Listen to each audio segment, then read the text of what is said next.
Esta noche en Desde las Cámaras conversaremos sobre la agenda legislativa del PAN con el diputado Luis Alberto Mendoza, presidente de la Comisión de Radio y Televisión. Y no se pierda la segunda parte de la entrevista con el senador Héctor Vasconcelos sobre las controversias del TEMEC. Y además, el análisis de lo que se ha debatido durante los foros del Parlamento Abierto de la reforma electoral. Desde las Cámaras, comenzamos. Los parlamentos abiertos se han convertido en una práctica donde los congresos legislativos dan cauce a las inquietudes de diversos aspectos que impactan a la sociedad. Algunos temas como la reforma energética, las estructurales y en especial la electoral acaparan la atención de aliados y opositores.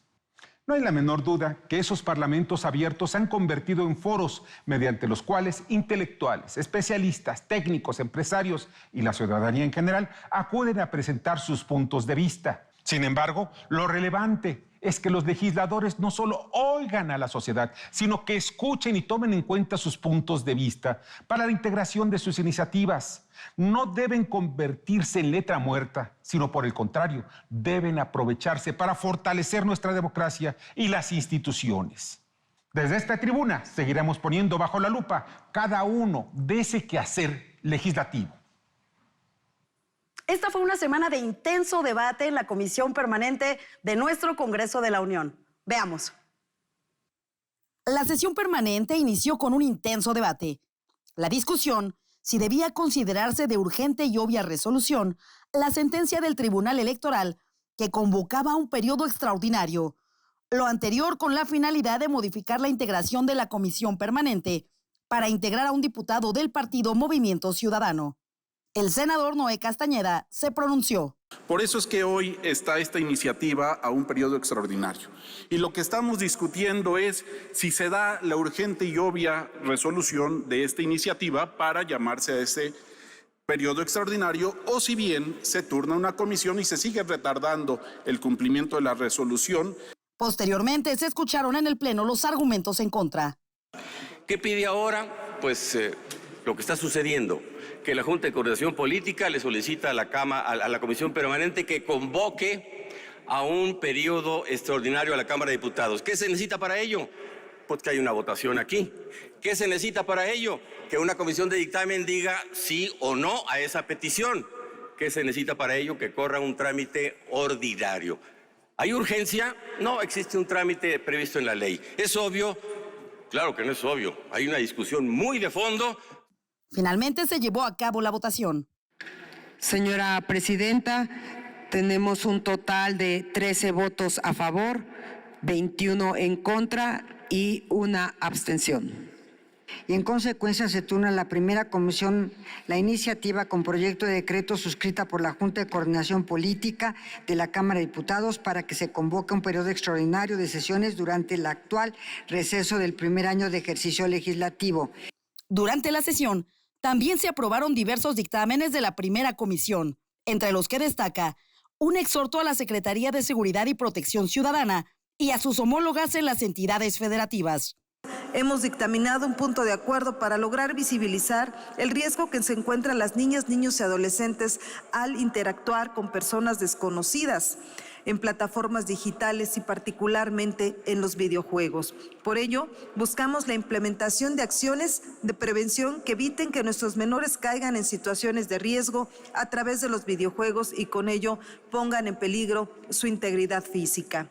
También un exhorto al DIF del Estado de Jalisco para garantizar la protección y atención adecuada al hijo de Luz Raquel Padilla Gutiérrez, recientemente asesinada por discriminación ante la condición de su hijo con espectro autista.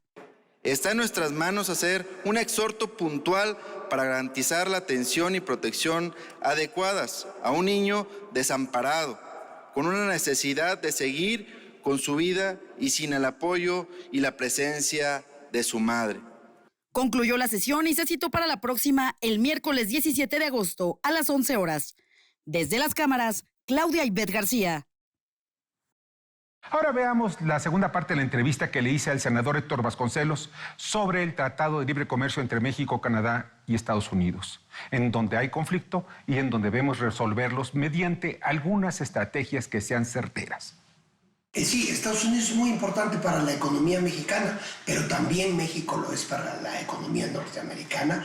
y en menor grado tal vez, pero también somos importantes para Canadá. Entonces, a ninguno de los tres países le convendría una separación, una ruptura del tratado. Esto es viendo las cosas en el mediano y largo plazo. Entonces, no nos perdamos en ver cada árbol, sino veamos un poco el bosque en su conjunto. Yo estoy seguro que en un año estaremos hablando de cómo resolvimos la actual controversia. Otra vez, yo creo que eso era algo enteramente previsible, puesto que de origen, históricamente, venimos de sistemas muy diferentes en lo laboral entre Estados Unidos y México, y de siempre se previó que ese era uno de los puntos álgidos en el tratado.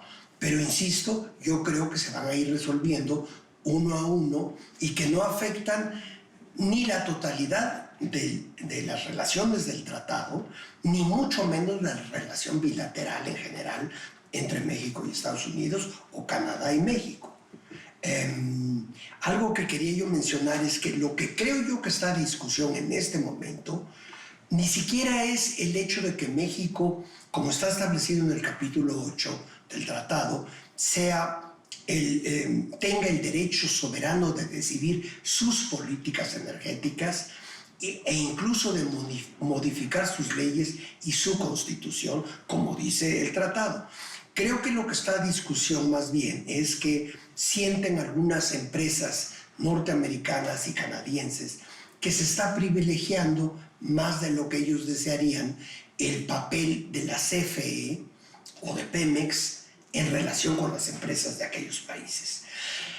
A mí se me ocurre que si no se pueden resolver de otra manera estas discrepancias de criterio, podría incluso introducirse un nuevo adendum al tratado, no como los que ya se presentaron en el último momento de la negociación del TEMEC, en que pudiera aclararse o llegarse a un punto de acuerdo entre los tres países respecto a este punto que para México es esencial, que es la defensa de Pemex y la defensa de la Comisión Federal de Electricidad.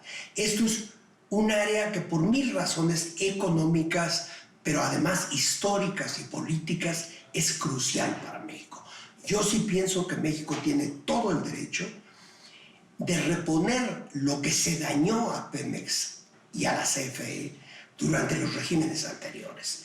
Yo creo que los regímenes de los tecnócratas de los últimos 30 años debilitaron enormemente tanto a Pemex como a la CFE.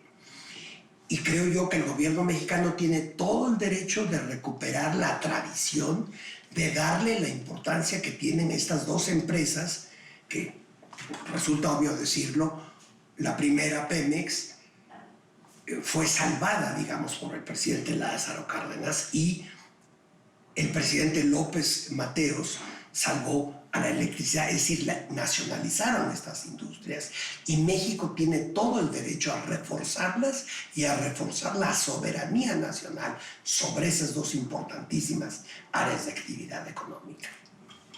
¿Cuáles serán las iniciativas que podría presentar el presidente Andrés Manuel López Obrador para impulsar obras de desarrollo que considera prioritarias? Alicia Salgado, nuestra analista de finanzas, nos tiene el análisis. Alicia, buenas noches.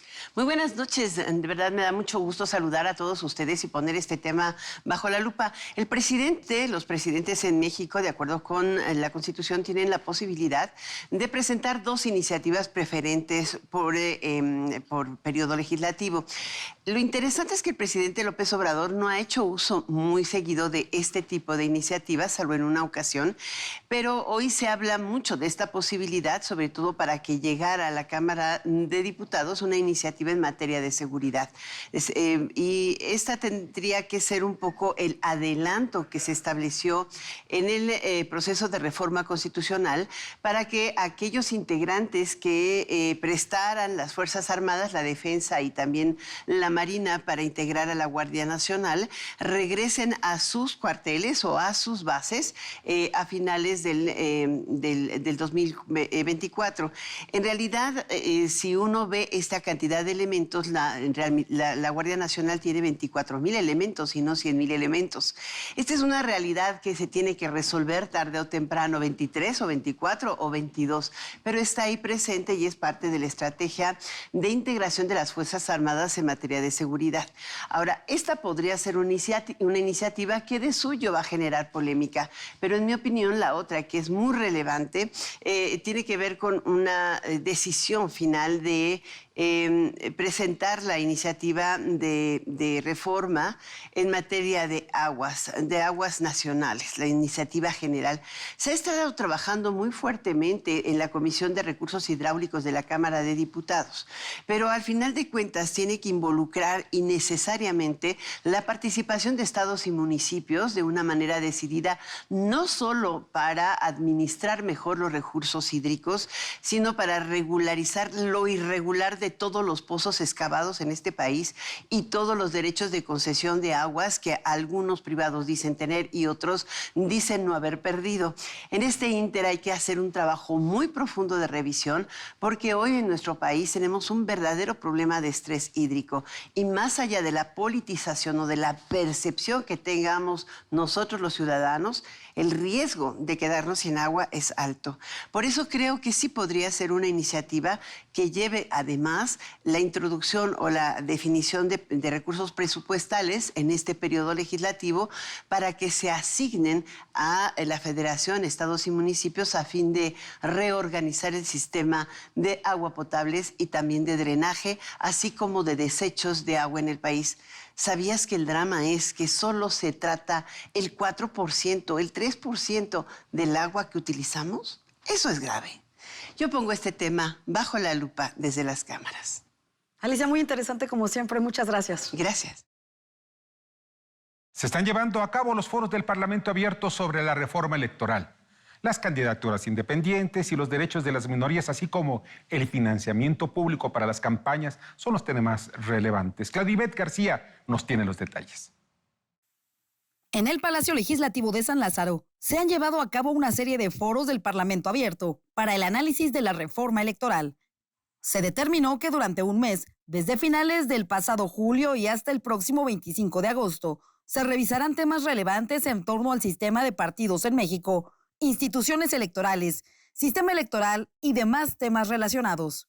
Este es un parlamento destinado a revisar todas aquellas iniciativas que están ingresadas en esta Cámara de las y los Diputados, más aquellas ideas que los legisladores presenten. Para las discusiones se avalaron 3 formatos: diálogos con la Junta de Coordinación Política, debate en comisiones y en el foro del canal del Congreso. El objetivo, ser un espacio de pluralidad. Para escuchar la opinión y la voz, como lo dijimos siempre, de todos aquellos que tengan un interés, un comentario, una opinión a favor o en contra de la iniciativa de reforma. Creo que en un país democrático este ejercicio que se está realizando pone de manifiesto la convicción que tenemos porque en nuestro país las decisiones de carácter público que emanan de la representación popular efectivamente tengan ese respaldo. Durante los foros se ha dado espacio a una diversidad de ideas y propuestas. Y entonces la radio y la televisión sigue siendo fundamental como un medio masivo por excelencia y que atiende precisamente a la población más vulnerable del país, que hoy por hoy sabemos que es muy grande. Entonces, esto se los platico porque a final de cuentas estos medios tradicionales somos los que más regulación tenemos. Y el ejemplo es en materia electoral. O sea, la verdad es que, ya les platicaré más adelante a detalle, pero sí consideramos que existen demasiadas restricciones para poder ejercer nuestro compromiso de informar y orientar a la población en materia electoral. Ya estoy hablando de materia electoral, por todas las prohibiciones y restricciones que tenemos, que termina siendo censura, Entre los foros que se han llevado a cabo hasta el momento, destacan mesas de análisis sobre temas tales como la segunda vuelta electoral, urna electrónica, gobiernos de coalición, comunicación, medios digitales y redes sociales. Las conclusiones de estos foros serán remitidas a principios de septiembre a las Comisiones Unidas de Reforma Electoral y Puntos Constitucionales de la Cámara de Diputados. Desde las cámaras, Claudia Ivette García. Vamos a una breve pausa. Al regresar del corte nos acompaña en el estudio el diputado Luis Alberto Mendoza del PAN, presidente de la Comisión de Radio y Televisión. Hablaremos de los temas prioritarios de Acción Nacional para el próximo periodo ordinario de sesiones. Lo más importante ahorita es verdaderamente hacer un presupuesto justo, creo que se puede hacer, equitativo y sobre todo protector. Yo le llamaría así.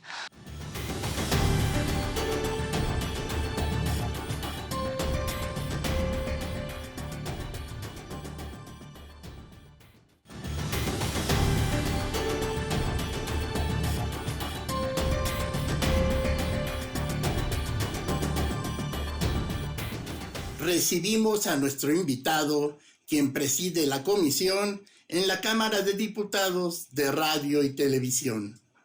Luis Mendoza Acevedo, diputado de Acción Nacional, hablará de las iniciativas que van bien o van mal, porque en este periodo la Cámara está muy activa. Escuchemos los pendientes de la agenda legislativa. Gracias por continuar con nosotros en Desde las Cámaras. Y ya nos acompaña el diputado Luis Alberto Mendoza, presidente de la Comisión de Radio y Televisión. Bienvenido, ¿cómo estás? Muy amable, gracias por la invitación y saludos a todo su auditorio. Bienvenido. Oye, hay muchos temas, ¿no?, que hablar sobre esta legislatura, sobre todo la agenda que va a tener para el próximo periodo ordinario de sesiones del Congreso, el Partido de Acción Nacional. Pero tardaríamos varias horas en platicarlo. Sí. Pero fundamentalmente, ¿tú cómo estás viendo el aspecto presupuestal? ¿Qué es lo que pues a todos nos va a afectar? Tanto partidos, como gobiernos, como personas, como tú, como yo, como Claudia Ivette. Así es. Bueno, pues no estamos, a ver, el que yo sea diputado hoy, no dejo de ser ciudadano. Eso es lo primero que tenemos que tener en claro, porque hace muchos años los tiempos de la política pues, eran distintos, ¿no? Eran gente inalcanzable. Hoy pues yo también tengo que padecer la inflación, que está como ahorita estamos padeciendo este tema. Yo también voy al mercado, yo también tengo que hacer, voy a los mercados de Benito Juárez, vivo en Benito Juárez, así que yo también salgo a comprarme un helado, igual que todos ustedes, tengo que ir luego por la papaya el sábado o domingo. Entonces es ahí lo que más nos afecta, porque luego el hablar de un presupuesto, la gente no lo alcanzamos a explicar mejor. ¿Por qué? Porque la gente dice, ahí se están peleando los diputados, ¿no? Dicen, ¿quién sabe qué está pasando? Están peleando. Lo más importante ahorita es verdaderamente hacer un presupuesto justo, creo que se puede hacer, equitativo y sobre todo protector. Yo le llamaría así, porque de nada sirve el seguir construyendo, y perdonen por el tema, pero sí es algo que tenemos que centralizarlo para poder explicárselo a la gente. El presupuesto no puede ir a obras que ya son elefantes blancos, que no sirven de nada. Tiene que ir ese presupuesto verdaderamente, no nada más al populismo, que es darte hoy pues, una cierta cantidad que sí ayuda, pero al fin del día no resuelve el problema. Creo que lo más importante es verdaderamente enfocar temas muy ejemplificados. El apoyo a la economía, ¿no? A las pymes, a MIPYMES, el apoyo a las instituciones, ¿no? Porque luego se han ahorcado a los órganos autónomos, a instituciones donde ya no hay apoyo a la pesca, a las cooperativas, ya no hay apoyo a muchas cosas que han desaparecido. Bueno, de entrada, el sector salud. Entonces, esta agenda legislativa tiene que ver mucho con el presupuesto y tenemos que nosotros, como grupo parlamentario del PAN, orgullosamente panista, ¿qué es lo que estamos haciendo? Nosotros tenemos nuestra propia agenda legislativa, pero sin duda tenemos que pues, lidiar y batallar con las ocurrencias de la mayoría, que pues al final del día ellos traen, como tienen mayoría en la Cámara, pues se les puede ocurrir cualquier cosa. Entonces lo que estamos luchando es por tener el mejor debate y verdaderamente que se traslade el apoyar a la gente directamente, no nada más a través de un apoyo tan simple, ¿no? Ahora, diputados, sabemos que la prioridad, como bien decía Víctor, es el presupuesto. ¿A qué van a orientar, sobre todo en temas de seguridad, en temas de salud, reactivación económica? ¿Cuáles serían estos proyectos específicos? Sí, es lo más rápido y creo que lo más importante y sobre todo urgente. Tema de seguridad. No puede ser posible que hayas ahorcado a los municipios con quitarles el presupuesto. Antes había muchos programas para apoyar a los municipios en el tema de seguridad. Hoy estamos viendo de los temas más duros de inseguridad en todo el país, como no se había dado nunca en este país. Entonces, Cuando el gobierno le quita esos programas, ese apoyo a los municipios, ¿qué es lo que está pasando? Toda la desbandada ya no puedes controlarlo tal vez desde un sector pequeño, sino ya es directamente con el gobierno federal. Entonces, por lo tanto, ya no hay manos que alcancen para controlar esto. Lo que pasa es en Guanajuato, tristemente, que un gobierno panista que ha trabajado muy bien y que le ha echado, o sea, que toda la carne al asador en el tema de seguridad para poder apoyar a los ciudadanos, no se siente protegido ni apoyado por el gobierno federal porque no tienen las herramientas para hacerlo. Entonces, es un ejemplo que yo les puedo decir. Tema de salud, pues siguen con su tema de que desaparecieron, pues todo lo que hubo en salud, ¿no? Los hospitales cada día son peor, falta de medicinas, las medicinas para los niños con cáncer, las vacunas. Todo este tema no ha sido primero transparentado, no se ha dado un resultado claro, no hay estadísticas bien porque no dan información, porque ya la clasifican, entonces es muy fácil hacerlo. Entonces lo que estamos queriendo nosotros es impulsar la agenda de acción nacional, que es apoyar a los ciudadanos directamente en economía, salud, sus finanzas, proteger el presupuesto de los organismos autónomos y seguridad.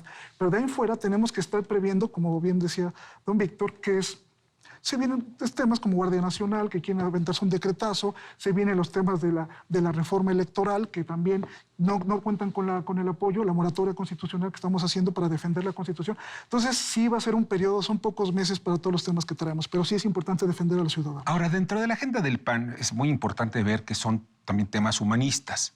Estamos hablando de las guarderías, estamos hablando de otros aspectos. Pero hay algo que me llama la atención, sobre todo en el presupuesto federal, que está destinado a municipios y estados, que son precisamente los ramos. Estos ramos presupuestales, ¿qué va a pasar con ellos? ¿Ustedes van a buscar que se fortalezcan, eliminarlos o qué va a pasar?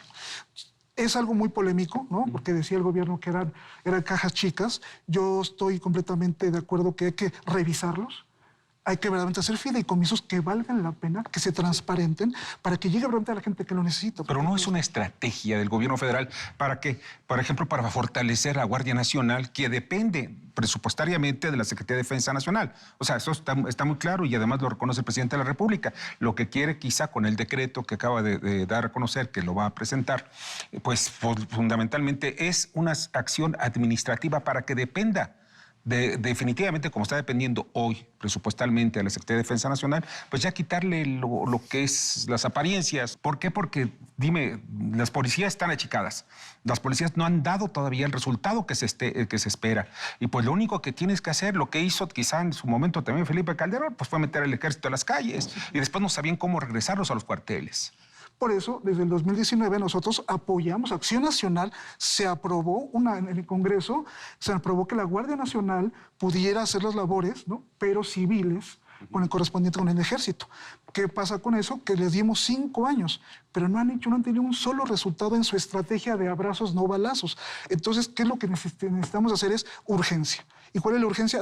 Tener un plan desde, como decíamos, desde la prevención del delito, desde el apoyo a los municipios en materia de seguridad y desde el apoyo a la cultura de los ciudadanos para muchas cuestiones que ha ido desapareciendo, como estábamos hablando hace rato, la desaparición de muchos fideicomisos y de muchos apoyos, que cree que con eso lo desaparece y todo ese dinero que le queda, pues lo usa como él quiere en los temas que son para él prioritarios y que desgraciadamente no son para los ciudadanos, ¿no? Diputado Luis Alberto Mendoza, yo quisiera preguntarte, porque la seguridad es un tema indispensable, vital, pero nos encontramos en la antesala de una jornada electoral muy importante. Entonces, la reforma electoral está sobre la mesa, incluso estamos viendo que se están llevando a cabo foros de Parlamento abierto. ¿Cuál es la visión desde Acción Nacional?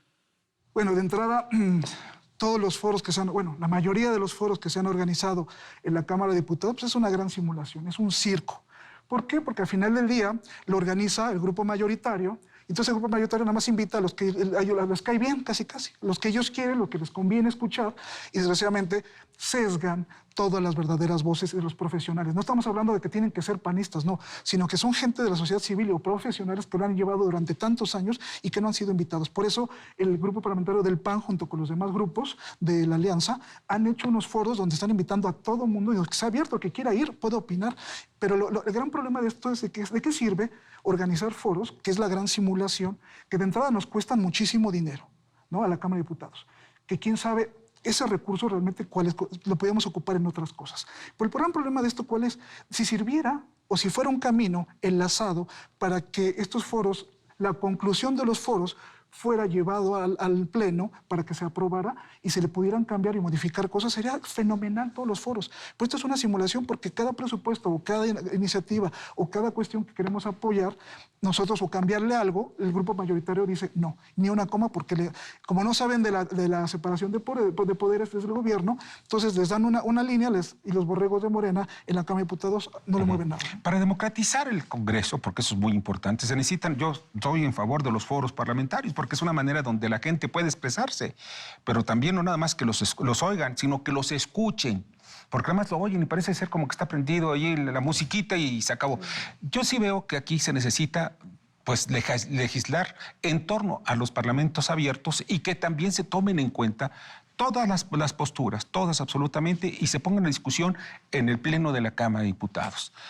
Tenemos 30 segundos. ¿Qué opinas al respecto? Lo que les decía para mí sería formidable que la conclusión de un foro donde todos opinan, todos escuchan, donde es, como tú lo bien dices, el foro es para que escuchemos a los profesionales, porque al final del día un diputado dura 3 años y ahorita contamos con la ventaja de podernos reelegir, los que somos de mayoría, pero los que no. Entonces, si no profesionalizamos esta parte, nunca vamos a dar tan buenos resultados porque al final del día se corta eso. Entonces, lo que hacemos en los foros que es invitar a los verdaderos profesionistas, a los verdaderos profesionales, a la gente que sabe del tema para escucharlos y para que podamos guiarnos y poder hacer unas buenas leyes, ¿no? Lo que llega tarde y lo que nunca quieren que pase, ¿no? Claro. Claudia, ¿alguna pregunta? No, muy interesante. La verdad es que conclusiones que ya estaremos viendo los trabajos de las plenarias también. Así es. Exactamente, las plenarias vamos a ver qué es lo que van a tener cada uno de los partidos políticos, qué es lo que van a expresar, porque necesitamos saber qué es lo que traen de agenda. Los ciudadanos debemos estar involucrados con el quehacer diario de los poderes, de los 3 poderes, el legislativo, el ejecutivo y el judicial. No debemos dejar que el gobierno únicamente haga pues, lo que quiera hacer. Y estoy hablando que generalmente la caja de resonancia es el Congreso de la Unión, los congresos locales. Y si no tienen una acción contundente, pues esto no va a funcionar. Así es. Luis Alberto, de verdad no sabes cuánto te agradecemos que estés con nosotros. Muchas gracias. Es un honor. Gracias a todos. Gracias. Gracias. El diputado Luis Alberto Mendoza, presidente de la Comisión de Radio y Televisión de la Cámara de Diputados. Muchas gracias por acompañarnos. Que tengan muy buenas noches. Y los esperamos la próxima semana en el horario de siempre para que analicemos bajo lupa lo que pasa en los congresos, en las cámaras federal y locales.